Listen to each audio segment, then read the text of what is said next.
Hey guys, Eric here with my review of Pearl. This is the prequel to X, a movie that opened, I think, 5 months ago.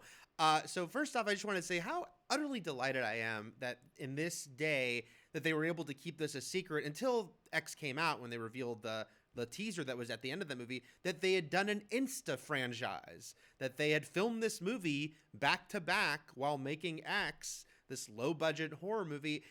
Just very cool to do that. Also cool because there's not a lot of recurring female horror movie villains. Tiffany from the Chucky movies is one of the only ones I can think of. But this year we got the return of Esther. We had a new orphan movie many years later.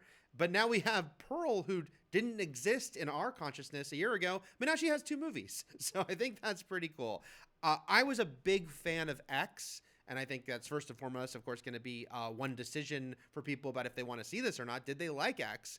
I really dug X. I thought it was a very well done, cool, throwback movie, but also had some interesting things it was doing, even with its retro feel. This I also loved. It is a big, very different take on the same world. Ty West Returns has writer and director, but notably this time he co-wrote the movie. Unlike X, he wrote himself. This one he co-wrote with Mia Goth, who is returning as Pearl. And that's also just fascinating. The way that this movie was made, they made it, of course, early pandemic, went to New Zealand because that was the safest place to go to make movies, filmed at this farm with a small crew, and the fact that they obviously were very inspired making it, they got into this character and world, and they ended up coming up with this entire backstory that now they have given us with this prequel we're getting just a few months later. I dig everything about the making of this movie, but I also happen to dig both these movies a lot. This film is set in 1918, so many decades before X, which was 1979, I believe. And Pearl is a young woman here, and she is. It's World War I is going on, and there's a pandemic going on, which is an interesting little aspect of the film. And her husband is off at war. She is stuck at home, and it's very, very purposely existing within tropes, right? She is the classic small town girl with big town dreams. She wants to be a star. She thinks that she could become a professional dancer, and that will be her ticket to getting off this farm and becoming a superstar, and people will love her, and she'll have a better life than the one that she is used to and really desperately wants to escape. Now, over this whole thing is we know she's destined to fail. We know she's destined to live at this farm and murder people because we've seen her do it as a very old lady. But it works really well, has this sort of origin story where this is lurking over it, that she's going to kill some people. That's not a secret. But how will we get there? And what is going on inside her that would drive her to this?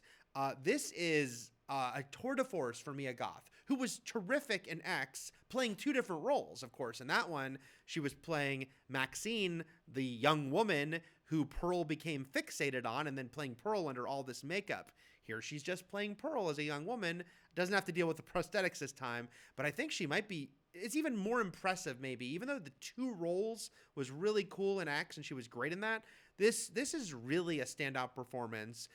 It's really all on her. There is a supporting cast, but so much of this movie is focused on her and kind of putting you in what is wrong with Pearl, what is going on there. And I think she does it so well because also this movie is certainly exists at a heightened level. I wouldn't call it camp, but it is very purposefully going a little over the top.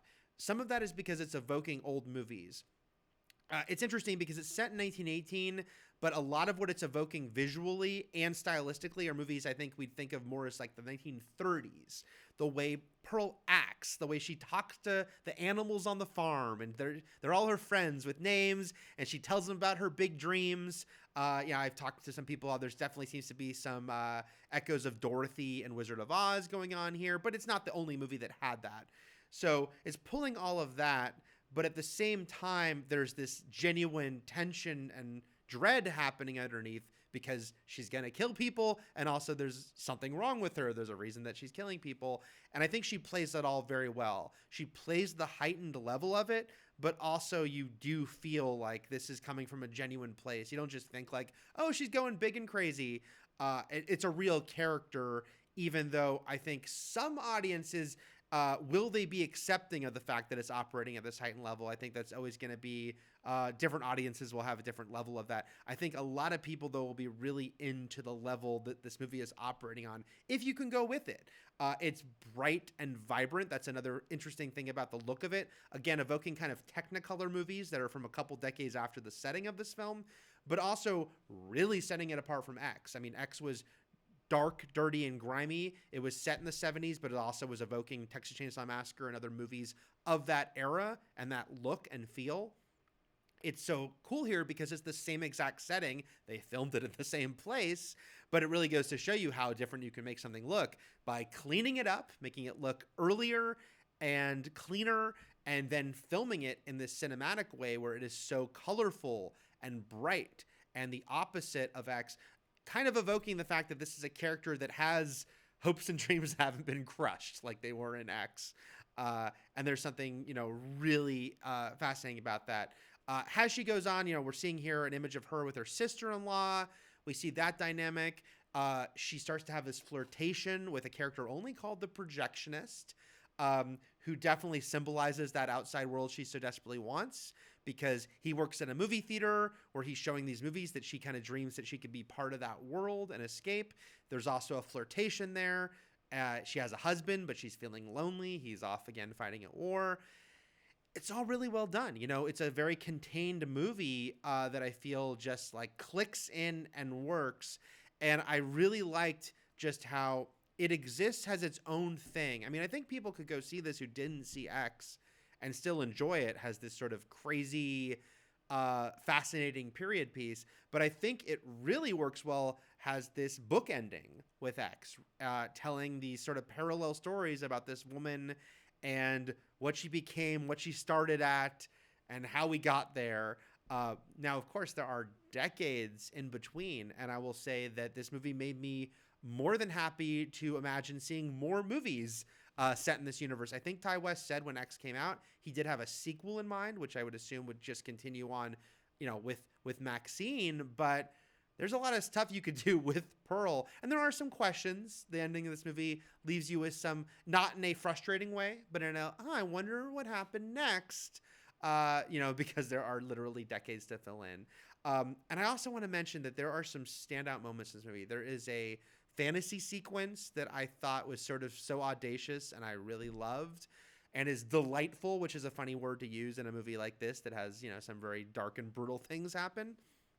And Mia Goth, again, sort of just the standout in everything I'm going to talk about here. In the imaginary sequence, she's great. And then there is a sequence where she is given one hell of a monologue. I should say maybe she gave herself because Mia Goth co-wrote this movie. But it is a long monologue. It is a single shot on Mia Goth giving this monologue.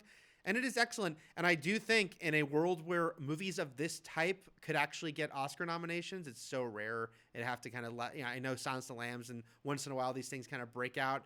But in a different world where that could happen more often, I think Mia Goth would be in contention for an Oscar or in the conversation more than she probably will be, but she should be. Performance in general, but also that monologue. That is a classic Oscar bait monologue. And I say that in very loving way because it's a award-worthy moment in the film. And then the final shot of the movie, I'm not going to say what it is. Final shot of the movie is great. You want to leave people thinking and talking, and this one certainly does in a kind of funny, dark, uncomfortable, in such a perfect way, all coming together. So yeah, I just really love the expansion of this world that Ty West and Mia Goth did here. I think I might like X still a little more, and I'm saying so much, positive stuff about this movie, but I will say that, I think X maybe because X was a little, not bigger as it was still a small, low budget movie, but it had a bigger sort of cast, or you got to know them a little more. There were little intricacies and nuances to that. And the fact that it did have the sort of generational story they were telling with Pearl and her husband, and then Maxine and this young crew, maybe that one clicked in just even a little more for me. But what a great, interesting way to go with the follow-up here, that I will happily kind of watch these as a double feature in the future. And I think great to show people in the future as a double feature, like, oh, check out this movie and then check out this prequel that they made right after. I'm just so glad it exists. Such a strange little franchise that came out of nowhere this year. I would give it a 4 out of 5 stars.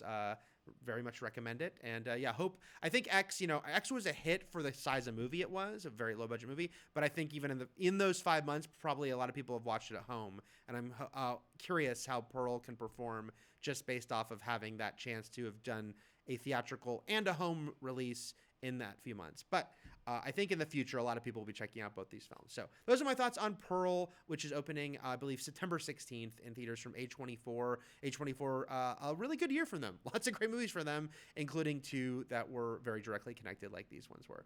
So that's it for now, and keep it here at Fandom for plenty more, guys. Thanks.